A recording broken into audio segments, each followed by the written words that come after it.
स्वागत है और मैं हूं आपके साथ सुमन पाल। विश्व आपदा प्रबंधन सम्मेलन 2025 आपदा प्रबंधन सम्मेलन में शामिल जो है डीएम, आपको बताते चले कि शामिल हुए हैं सीएम धामी और इसके साथ ही 57 से ज्यादा देशों के ही विशेषज्ञ वैज्ञानिक भी शामिल। आपको बता दें कि सम्मेलन में ही सीएम पुष्कर सिंह धामी का संबोधन, देहरादून से आपको खबर बता रहे हैं, जहां पर आपदा प्रबंधन सम्मेलन में सीएम धामी शामिल हुए हैं। सम्मेलन में सीएम धामी शामिल हैं। आपको बता दें कि 57 से ज्यादा देशों के लोग भी शामिल हैं।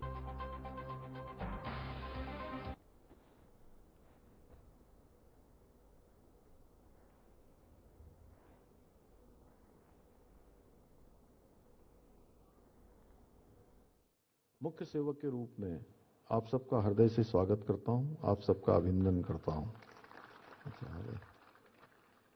मेरे लिए बहुत हर्ष का विषय है कि आज हिमालय के द्वार देहरादून में आयोजित इस विश्व आपदा प्रबंधन सम्मेलन में आप सभी महानुभावों के बीच उपस्थित होने का मुझे भी शुभ अवसर प्राप्त हो रहा है। मुझे बताया गया जैसा कि 3 दिन तक ये सम्मेलन अनवरत रूप से चलेगा, जिसमें सभी हमारे देश और दुनिया के हिमालय राज्यों के प्रतिनिधि, देश दुनिया से आए वैज्ञानिक, शोधकर्ता, हिमालय क्षेत्र में जलवायु परिवर्तन, आपदा प्रबंधन और जितनी भी ये समस्याएं जिनका हमने अभी भारत सरकार के हमारे मंत्री आदरणीय डॉक्टर जितेंद्र सिंह जी ने उल्लेख किया, आज कार्यक्रम के आयोजक के नाते, संयोजक के नाते प्रोफेसर दुर्गेश पंत जी ने किया और नितेश जी ने भी बातें रखी हैं। जो भी चुनौतियां आज हमारे सामने हैं उन पर हम बहुत गहनता से विचार विमर्श करेंगे। साथ ही आज जो तकनीकी नवाचार है, अनुसंधान है, वैश्विक साझेदारी है, उसको और मजबूत करने के लिए और सुदृढ़ बनाने के लिए ठोस रणनीतियों पर कैसे काम हो, कैसे ठोस रणनीतियां बनाई जाएं, उन सभी पर चर्चा होगी। मुझे पूरा विश्वास है कि इस सम्मेलन से प्राप्त होने वाली समस्त प्रकार की जानकारियां, सुझाव, समाधान न केवल उत्तराखंड राज्य के लिए बल्कि पूरे विश्व के लिए उपयोगी साबित होंगे। भाइयों बहनों, जब हम हिमालय की बात करते हैं तो हिमालय मात्र बर्फीली चोटियों और विस्तृत पर्वतमालाओं का केवल समूह मात्र नहीं है, बल्कि संपूर्ण भारतीय उपमहाद्वीप का जीवन स्रोत भी है। इसकी ऊंची चोटियां, विस्तृत ग्लेशियर, नदियां और जैव विविधता से भरपूर वन संपदा हमें न केवल प्राकृतिक सौंदर्य का अनुभव कराती है, बल्कि पर्यावरणीय संतुलन बनाए रखने में भी बहुत महत्वपूर्ण भूमिका निभाती है। हिमालय की विशाल हिमनद प्रणाली न केवल पूरे एशिया के जलवायु मॉडल को नियंत्रित करती है, बल्कि वैश्विक कार्बन चक्र में भी अपनी महत्वपूर्ण भूमिका निभाती है। परंतु आज जलवायु परिवर्तन, अनियंत्रित विकास, प्राकृतिक संसाधनों का अंधाधुंध दोहन हिमालय के संतुलन को बिगाड़ रहे हैं। एक प्रकार का असंतुलन पैदा हो रहा है। हम सभी देख रहे हैं कि हिमालय क्षेत्रों में, विशेषकर उच्च हिमालय क्षेत्रों में जलवायु परिवर्तन के गंभीर प्रभाव स्पष्ट रूप से दिखाई दे रहे हैं। वर्षा की तीव्रता लगातार बढ़ रही है और अप्रत्याशित रूप से क्लाउड बर्स्ट तथा उनके परिणाम स्वरूप भूस्खलन जैसी घटनाएं बार बार घटित हो रही हैं। और बहुत बार तो लगता है कि जो मौसम है वो एकदम से बदल रहा है। जैसे अगर मैं इस वर्ष की बात करूं तो पूरे उत्तराखंड के अंदर अधिकांश स्थानों पर हमने गर्मी का अनुभव ही नहीं किया। बहुत बार ऐसा लगता है कि अभी बरसात का समय नहीं है, लेकिन बरसात होने लगती है। बहुत बार लगता है कि सर्दी होनी चाहिए, सर्दी नहीं होती है। गर्मी होनी चाहिए, गर्मी नहीं होती है। लगातार इस प्रकार से जो मौसम बदल रहा है, अनेक घटनाएं हो रही हैं, आपदाएं हो रही हैं। मेरा मानना है इन सभी गंभीर चुनौतियों से प्रभावी रूप से निपटने के लिए वैज्ञानिक संस्थान हैं, हमारे शोधकर्ता हैं, नीति निर्माता हैं, क्षेत्रीय विशेषज्ञ हैं, इन सब के बीच में बहुत मजबूत समन्वय की आवश्यकता है। एक अच्छा कोऑर्डिनेशन बनना बहुत जरूरी है और इस दिशा में जो पिछले 2 वर्षों से, तीसरा वर्ष हो गया है, तीसरे 3 वर्षों से लगातार अनवरत रूप से ये जो विश्व आपदा प्रबंधन का सम्मेलन आयोजित हो रहा है, ये बहुत महत्वपूर्ण सेतु का काम करेगा और अनेक चुनौतियां जो हमारे सामने हैं, उन चुनौतियों के समाधान का मार्ग भी प्रशस्त करेगा। क्योंकि इस सम्मेलन में इन गंभीर चुनौतियों का सामना करने के लिए राष्ट्रीय और अंतर्राष्ट्रीय संस्थानों के सहयोग से विभिन्न महत्वपूर्ण सत्रों का आयोजन किया जा रहा है। भाइयों बहनों, आज आदरणीय प्रधानमंत्री श्री नरेंद्र मोदी जी के दूरदर्शी नेतृत्व में आपदा जोखिम न्यूनीकरण के लिए भी विशेष कार्य किए जा रहे हैं। आदरणीय प्रधानमंत्री जी ने विभिन्न प्रकार की आपदाओं से लड़ने के लिए 4P अर्थात प्रिडिक्ट, प्रिवेंट, प्रिपेयर और प्रोटेक्ट मंत्र दिया है। उसी को आधार बनाकर 10 सूत्रीय एजेंडा बनाकर पूरे विश्व में आपदा नियंत्रण पर काम हो रहा है, जिसका एक उत्कृष्ट उदाहरण हमें सिलक्यारा सुरंग बचाव अभियान के समय में भी देखने को मिला था।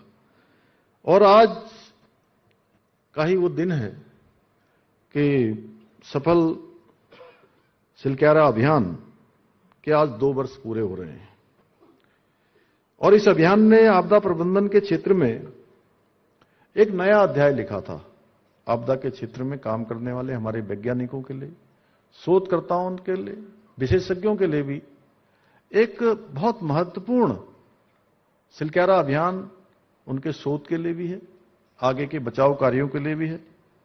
आदरणीय प्रधानमंत्री जी के मार्गदर्शन और उनके सहयोग से 17 दिनों तक लगातार ये चलने वाला सिलक्यारा टनल का अभियान, उसमें से फंसे हुए 41 मजदूरों को सुरक्षित निकाला गया, जो एक बहुत बड़ी, मैं समझता हूं कि सफलता थी। बाबा बौखनाथ की कृपा से, वैज्ञानिकों के तकनीकी प्रयोग से और पूरे देश के लोगों की प्रार्थनाओं ने हमारे सामने आई इस कठिन चुनौती को भी एक सफल अभियान के रूप में बदल दिया। और इस अभियान के बाद हमने आपदा प्रबंधन के क्षेत्र में केवल राहत और बचाव कार्य तक ही हमने उसको सीमित नहीं रखा, बल्कि आपदा पूर्व तैयारी, वैज्ञानिक तकनीकों, जोखिम के सटीक आकलन, या आधारित चेतावनियां, प्रणालियों और संस्थागत समन्वय को विकसित करने की दिशा में भी अनेक हमने निर्णायक कदम उठाए हैं। आज हम आपदा से निपटने के लिए आधुनिक तकनीकों और वैज्ञानिक उपायों को अपनाने पर विशेष जोर दे रहे हैं। आप सबको पता है कि हम आपदाओं को रोक नहीं सकते हैं, लेकिन उनके रिस्पांस टाइम को कम कर सकते हैं, बचाव के लिए पहले से तैयारी कर सकते हैं। और इस बार जिस प्रकार से पूरे उत्तराखंड राज्य के अंदर और अन्य हिमालयी राज्यों में भी बड़ी आपदा आई, हमें भी 5 अगस्त 2025 से लगातार, चाहे वो सबसे पहले धराली की आपदा हो, सिलक्यारा स्याना चट्टी का एकदम से मलबा आ जाना हो,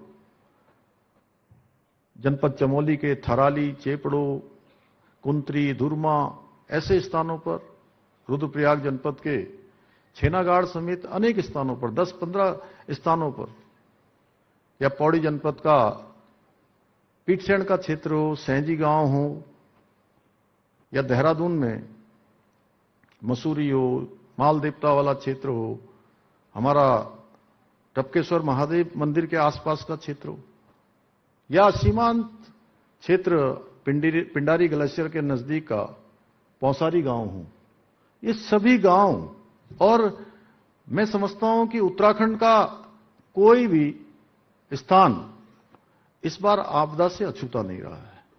जहां आपदा के कारण से जनजीवन पूरी तरह से प्रभावित न हुआ हो, नुकसान न हुआ हो, सभी पूरे उत्तराखंड के अंदर आपदा आई, लेकिन उसके बावजूद भी एक बात मैं जरूर कहना चाहता हूं, हमारी जन हानि भी हुई, पशु हानि भी हुई, तमाम मकान, तमाम सरकारी संरचनाएं, बिजली, केबल की तारें, सड़कें, पुल बुरी तरह से नुकसान हुआ। लेकिन बचाव के लिए हमारे पूरे तंत्र ने जिस प्रकार से काम किया, यह हमारा आपदा के प्रति पहले से ही एक सजगता और पहले से जो उत्तराखंड के मुख्यमंत्री पुष्कर सिंह धामी ने केंद्रीय रक्षा मंत्री राजनाथ सिंह के राज्य आगमन पर उनका गर्मजोशी से स्वागत किया है। और इसके साथ ही मुख्यमंत्री ने अपने आधिकारिक सोशल मीडिया पोस्ट में लिखा कि नैनसिंग सौंदर्य और दैत्य और अद्वितीय सैन्य पराक्रम से ही परिपूर्ण उत्तराखंड की धरती पर रक्षा मंत्री का आगमन गर्व और सम्मान का विषय है। सीएम धामी ने जोली ग्रांट एयरपोर्ट पर ही रक्षा मंत्री राजनाथ सिंह का पुष्पगुच्छ भेंट कर स्वागत किया और उन्होंने कहा कि उत्तराखंड सदैव अपनी सैन्य शक्ति से राष्ट्र को ही गौरवान्वित करता रहा है और रक्षा मंत्री का आगमन राज्य के सैनिक परिवारों और युवाओं के लिए प्रेरणा का स्रोत है।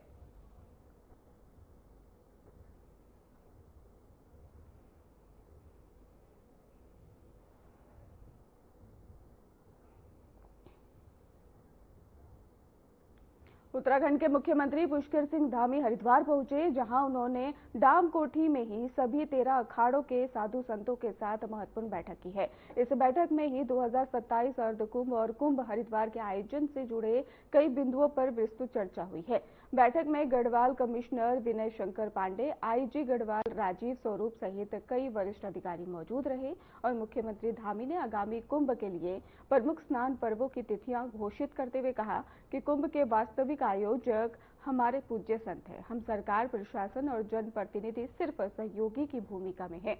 उन्होंने बताया है कि संतों के समक्ष तैयारियों का एक प्रस्तुतिकरण रखा गया है और सरकार पूर्ण समर्पण के साथ ही आयोजन को ही दिव्य और भव्य बनाने की दिशा में काम कर रही है। और सीएम ने संतों के मार्गदर्शन और सुझाव मांगते हुए कहा है कि उनके सहयोग से ही ये संभव हो पाएगा कि कुंभ में आने वाले करोड़ों श्रद्धालु को उत्कृष्ट अनुभव मिल सके और इसके साथ ही उन्होंने सभी को मिलकर ही इस भव्य आयोजन को सफल बनाने का आह्वान किया।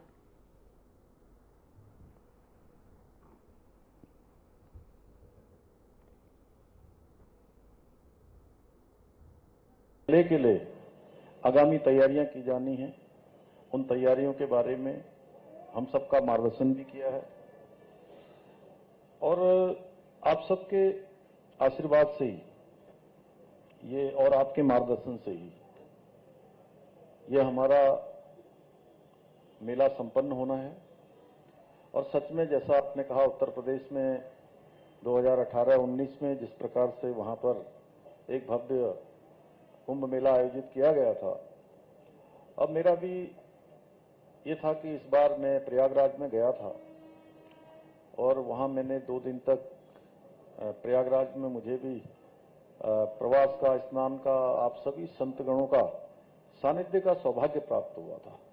तब मन में विचार आया था कि नाम हमारी पौराणिक जो मान्यताएं हैं, जो धार्मिक रीति रिवाज हैं, वो अपनी तरफ से चलेंगे, लेकिन ये मेला हमारा इतना अच्छा हो, भव्य और दिव्य हो।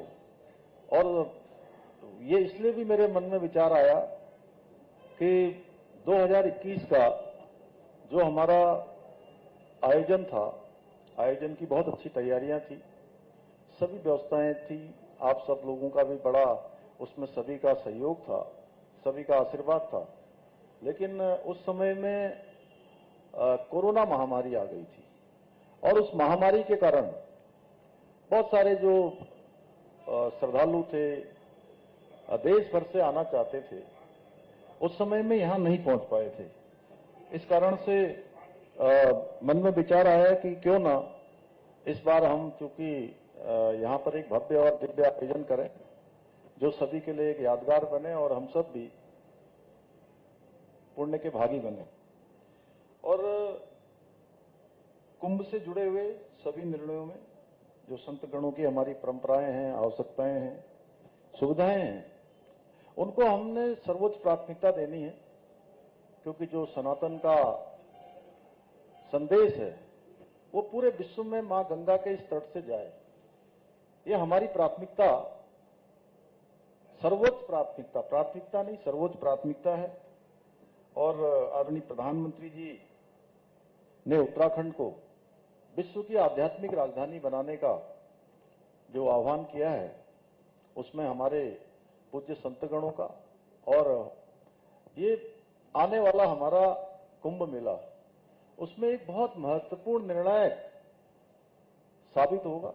जैसा पूज्य हरिगिरी जी ने बहुत सारे सुझाव हमको दिए हैं, तो मैं एक बात, केदारनाथ और बद्रीनाथ के आसपास तो अभी हमारा श्रीनगर का मेडिकल कॉलेज है, लेकिन पिथौरागढ़ में हम जो है बहुत अच्छा मेडिकल कॉलेज निर्माण कार्य करा रहे हैं और जिसकी जो है लगभग 750 करोड़ रुपए की धनराशि अभी तक हमने वहां भारत सरकार ने और राज्य सरकार ने मिलकर उसके निर्माण के लिए स्वीकृत कर दी है। और वो सुपर स्पेशलिटी मल्टीपर्पज होगा। इसके साथ साथ वहां हवाई अड्डे का भी निर्माण हो रहा है महाराज जी, और अभी दिल्ली से वहां के लिए फ्लाइट शुरू हो गई है। आने वाले समय में वहां से नियमित रूप से बड़ी फ्लाइटें, बहुत बड़ी वाली नहीं आ सकती क्योंकि इतना स्थान नहीं है, लेकिन 62 सीटर वाला, 72 सीटर वाला जो प्लेन है वो वहां पर आने वाले समय में उतरेगा। और सच, ये बात बिल्कुल सच है, हमारे प्रधानमंत्री जी ऐसे सनातन के धर्म वाहक हैं, धर्म ध्वजा। उत्तराखंड राज्य निर्माण आंदोलन के प्रमुख आंदोलनकारी दिवाकर भट्ट के निधन के बाद शोक की लहर पूरे राज्य में फैल गई है। इसी क्रम में ही मुख्यमंत्री पुष्कर सिंह धामी हरिद्वार में मौजूद उनके आवास पहुंचे और संवेदना जताते हुए परिवार के प्रति सहानुभूति व्यक्त की। मुख्यमंत्री ने दिवाकर भट्ट के चित्र पर पुष्प अर्पित कर श्रद्धांजलि दी और उन्होंने शोकाकुल परिजनों से मुलाकात कर ढांढस बंधाया है और इसके साथ ही कहा है कि दिवाकर भट्ट जैसे समर्पित आंदोलनकारी के कारण ही उत्तराखंड राज्य का सपना साकार हो पाया।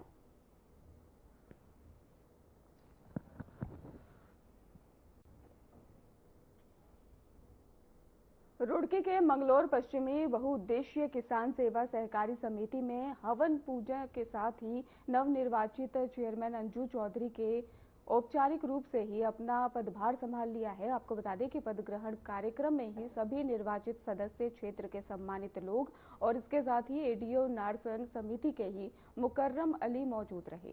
इस मौके पर ही अतिथियों ने चेयरमैन और समिति सदस्यों का ही फूलमाला पहनाकर स्वागत किया और इसके साथ ही थितकी गांव की ही निवासी अंजू चौधरी ने पदभार ग्रहण करने के तुरंत बाद ही पहली बोर्ड बैठक की अध्यक्षता की और इसके साथ ही आपको बता दें कि जिसमें सभी प्रस्ताव सर्वसम्मति से ही पारित किए गए। उन्होंने कहा कि समिति क्षेत्र के किसानों की समस्याओं के समाधान के लिए ही निरंतर कार्य करेंगी। खाद, बीज और दवाइयों की उपलब्धता में ही पहले आ रही परेशानियों को दूर किया जाएगा और इसके साथ ही आपको बताएं कि किसानों को ही किसी प्रकार की दिक्कत ना उठानी पड़े, ऐसा भी उन्होंने कहा है।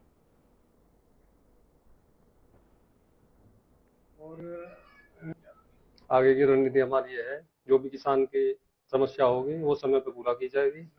कोई भी दिक्कत किसी किसान को नहीं आओगी, किसी कर्मचारी को नहीं आओगी। समिति का हित सर्वोपरि है, किसान का हित सर्वोपरि है, किसी उसमें कोई समझौता नहीं होगा। आप चेयरमैन बने हैं, किस तरह से आभार व्यक्त करेंगे आप क्षेत्र की जनता का? जनता का आभार है, जो हमें लोगों को हमारे साथ रहे या नहीं भी साथ रहे, सबका बहुत बहुत धन्यवाद है। किस तरह से सबका समय पर कार्य होगा। अभी कुछ नया करने की सोची समिति में? तो जो भी सभी सब पूरे संचालन बोर्ड की जो भी सहमति होगी, बोर्ड बैठक करेंगे। जैसे आज बोर्ड बैठक हुई है, सबकी सलाह मशवरा लेंगे, जैसा भी उचित होगा किसान हित में, समिति के हित में, वो सभी अच्छे से कार्य करेंगे। किस तरह सहायता करेंगे? किसानों को बीज, खाद समय पे मिलेगा। जो भी मुझसे बनेगा वो मैं करूंगी, ईमानदारी से करूंगी। किस तरह की दिक्कतें किसानों के सामने अक्सर आती रहती है, किस तरह से सोल्व करें? बीज, खाद की आती है, इसे पूरा करेंगे टाइम तक। आपको चेयरमैन बनाया है, किस तरह से आप? सारे डायरेक्टरों का सबका धन्यवाद। साथ लेकर चलेंगे, सब डायरेक्टरों को साथ लेकर चलेंगे।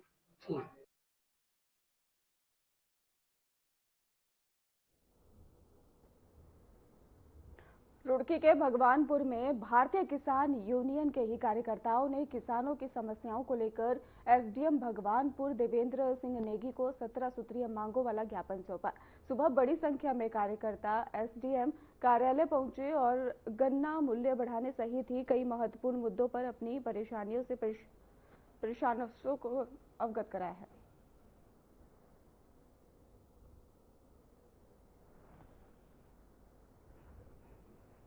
प्रतिनिधि मुस्सा के मिला था, इनके द्वारा विभिन्न मांगों संबंध में ज्ञापन प्रस्तुत किया गया है, जिसमें मुख्य मांग स्मार्ट मीटर और गन्ने के जो एमएसपी होता है उसके संबंध में है। मेरे द्वारा ज्ञापन जिलाधिकारी महोदय के माध्यम से शासन को प्रेषित कर दिया जाए। हमारी 17 सूत्रीय मांगे है, जिसमें सबसे पहले तो गन्ने का मामला, गन्ने के 500 रेट होना चाहिए और भी बहुत सारे किसानों के मुद्दे, सारे कोई मारा बना तो है नहीं, सब किसानों के मुद्दे हैं। क्या क्या है, जैसे स्मार्ट मीटर है, स्मार्ट मीटर है, बकाया भुगतान करने का, इन सब के विषय में हमने ज्ञापन दिया। अगर हमारी 7 दिन के अंदर अंदर मुख्यमंत्री से मुलाकात नहीं होती तो फिर हम मुख्यमंत्री का घेराव करेंगे। घेराव क्या आश्वासन दिया? जिलाधिकारी ने कहा कि हम इसे भिजवा देंगे और हो सके मुलाकात हो जाए पहले। रुड़की के उप जिला चिकित्सालय में मरीजों के लिए सुविधाओं को और बेहतर किया गया है। अस्पताल के ही सीएमएस संजय कंसल ने मीडिया को जानकारी देते हुए बताया कि अस्पताल में लैब, ओटी और इसके साथ ही साफ सफाई और मरीजों के आने जाने के लिए लिफ्ट की व्यवस्था को सुदृढ़ किया गया है।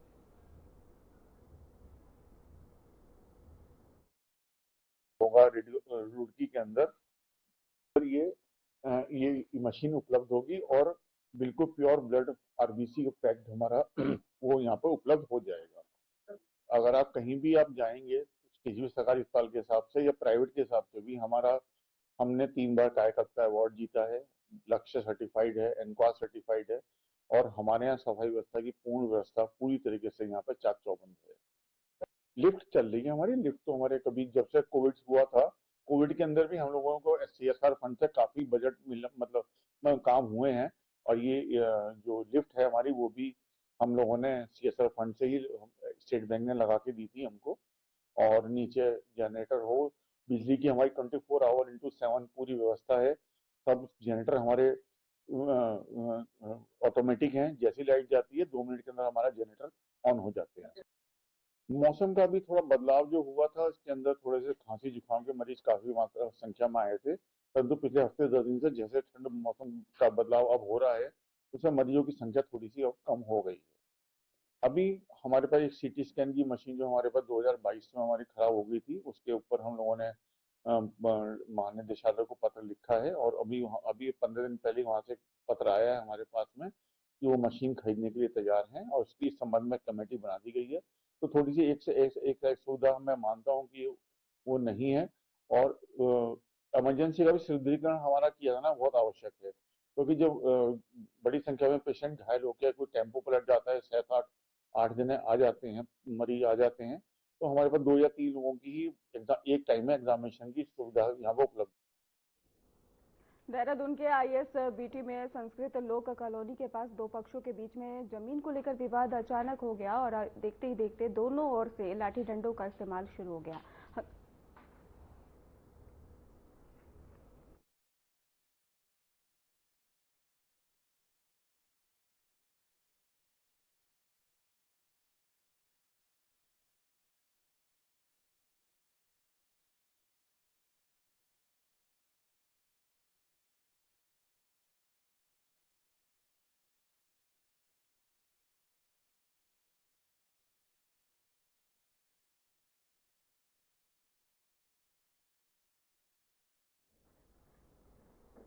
फिलहाल खास बुलेटिन में बस इतना ही। आगे की खबरों के लिए आप देखते रहिए हमारा चैनल। धन्यवाद।